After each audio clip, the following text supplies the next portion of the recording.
So we created this in our minds, false evidence appearing real. We made it real in our minds.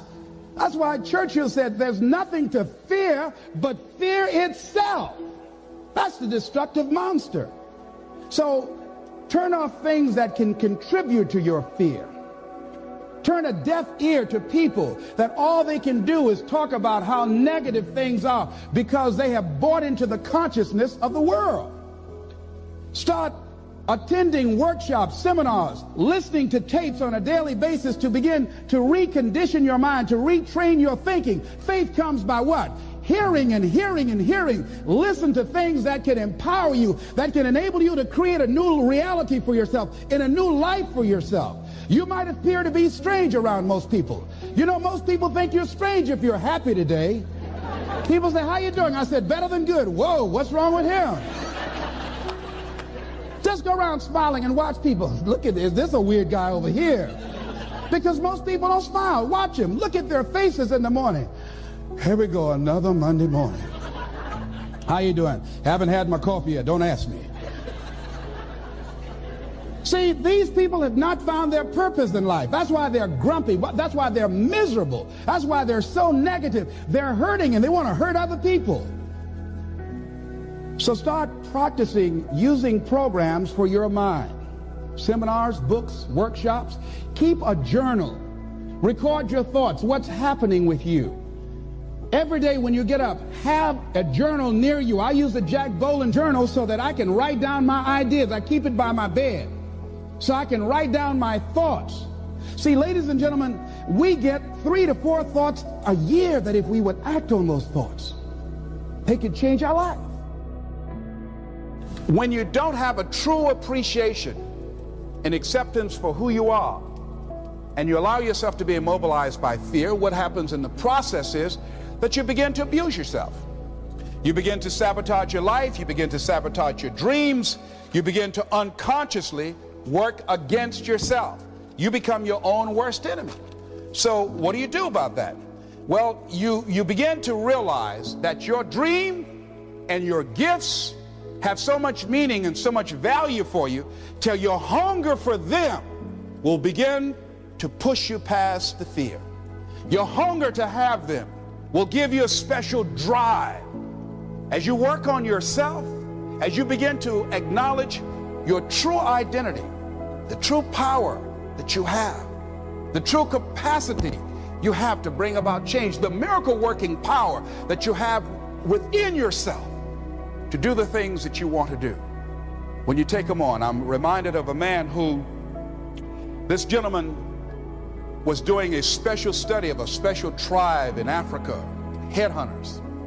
And he had difficulty in developing a relationship with these tribesmen because of the fact that he had fear. He had fear they were going to take his head. So he worked there for a long time with no effort, no progress in developing a relationship and rapport and being able to achieve a level of trust. So finally one night while he was in bed, he was thinking about it. I said, what is it that you came here to do? What is your life work as a missionary? He said, I wanted to study these tribesmen. I said, what's the worst thing that they can do to you? Kill you. And he just decided, hey, this is what I came here to do. I know that there's some risk involved, and I'm going to do it, come what may. He said, I'm not going to be afraid anymore. He went back the next day, and he started doing the work and trying to talk to and interview many of the members of this tribe. And they began to respond to him. They threw out the welcome mat to him. And years later, when people came to see what his progress was, they asked him, how were you able to do this? How did you convert the relationship from being hostile to that of being positive? And he said something I think has value for all of us. He said, when life can no longer threaten you with death, he said, what else is there? And the majority of the fears that we have are not life or death fears. They're not those kind of fears. But through our imagination, we blow them out of proportion and we give them more power than they actually have or deserve, and we permit them to govern our lives. We permit them to determine how far we can stretch out on our dreams and discovering our stuff. And as we begin to look at ourselves and begin to, wait a minute, just getting to the point as you assess yourself and begin to prove yourself and just say, wait, hold a minute. I've been sweating this out. What's the worst thing that can happen to me on this? Will it kill me? Will I die? Why am I going through all of these changes over this? How much power does this really have? And am I the one that's feeding the power into it? See, a lot of times we allow ourselves to be fed and to be programmed into being afraid. I mean, you watch the news and read the newspaper, you'll be scared to come out the house. Am I right? You'd be afraid. So what kinds of things, what kinds of thoughts are you feeding your consciousness? What kind of things are you putting in your mind that will enable you to either move forward or to justify why you're staying where you are?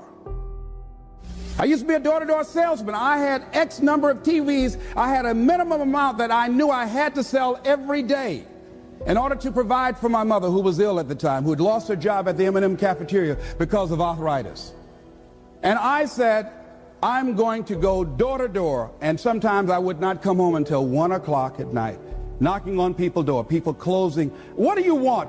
Would you like to buy a nice working month's television set, no money down? No. What about an Emerson TV? No. Thank you very much. Do you know anybody else that would be interested? No. Thank you very kindly. Knock on another. Hello. Would you like to buy a nice working television set, no money down? No, get away from our door. Thank you very kindly. Do you know anybody else would be? Yeah, my cousin, he lives 2 doors down. Thank you very kindly. I tell him you sent me. When I heard your cousin told me that you wanted to buy a television set, told me to come here and talk to you, we got a special discount for you. Yes, come in, I'm interested. I would just keep right on. I would not go home until I did it. It's an interesting thing, ladies and gentlemen, that when we put ourselves in a situation where we say we're going to do it, it puts you in another zone where the universe responds to you. When you have that kind of consciousness, see, the universe responds to the man or woman that refuses to be denied, because that is your commitment. That business that you want, that book you want to write, that dream that you have of controlling your destiny, that is yours. That power to create that and to manifest that, that is yours. That's available to you. But you've got to be willing to stand there and face disappointment, not have support, be lonely, doubt yourself sometimes, be rejected again and again and again, become bankrupt if necessary, again and again and again, and refuse to turn around until life gives it up. Nothing can resist a person that has that kind of commitment. The people that have made a difference on the planet. When John F. Kennedy said, we will go to the moon in the next decade, he spoke it. That was a commitment, and people shared that vision. People bought into that. We've had all kinds of examples in history where people have made declarations, who have committed their lives to bring about a difference. There are people who are taking a stand today against hunger. I guarantee you it will be a part of our past at some point in time. Someone took a stand against polio. It no longer plagues us as it once did, because someone said, it is my commitment to eradicate it from the face of the earth. Someone made the commitment. The reason that we're here and enjoying the democracy that we have, someone made a commitment that whatever is required, if it means that I die. I remember Paul Robeson, here I stand, for I can do no other. And that's how you must be. Commitment means standing up for your life. It means honoring yourself. It means beginning to say and to see and recognize your alignment and oneness with the universe, and that you are a channel for life to express through. And we short-circuit it with anger. We short-circuit it with fear. We short-circuit it with envy. We short-circuit it by being lazy or apathetic or giving up easily. Why? We say, oh, it's too hard, it's too hard. We don't challenge our spirit. Ladies and gentlemen, there's nothing as powerful as the human spirit. You can't destroy it. You can pervert it, but you can't destroy it. I was reading Man's Search for Meaning by Viktor Frankl. What a powerful book. I'm reading it now for the 7th time. And he gives so many graphic examples of the power of the human spirit. And so what are some of the things that can fortify us and give us the kind of inner strength that will allow us to forward ourselves into the future by manifesting our commitments? Number one, commitment means in some cases going back to school, getting some training, sitting up in classes with people younger than you, putting yourself in a position where you don't know and that is awkward and uncomfortable, but because of your commitment to develop yourself, or to go back to school to get a high school diploma or to get a college degree, that it doesn't matter, feeling dumb and saying, what am I doing here, sitting up in some boring class? Commitment could mean a lot of things. It could mean that you begin to go back. You got to back up sometimes. It means to back up and not give up, to regroup, back up and regroup and come back again. Because life has waylaid you, because you got knocked down. I think that it's very important that you start trusting yourself. Listen to yourself. Listen to that still small voice within you. Don't try and make everything logical. There are some things about life that defies logic, that you just can't explain how the outcome is going to be. That once you begin to trust yourself and your ideas and your instincts, life takes on a whole new meaning, because now I want you to do that feeling that you are led. Just feel, I am led. I remember the worst speech I had ever given in my life. I let someone exploit a fear that I had.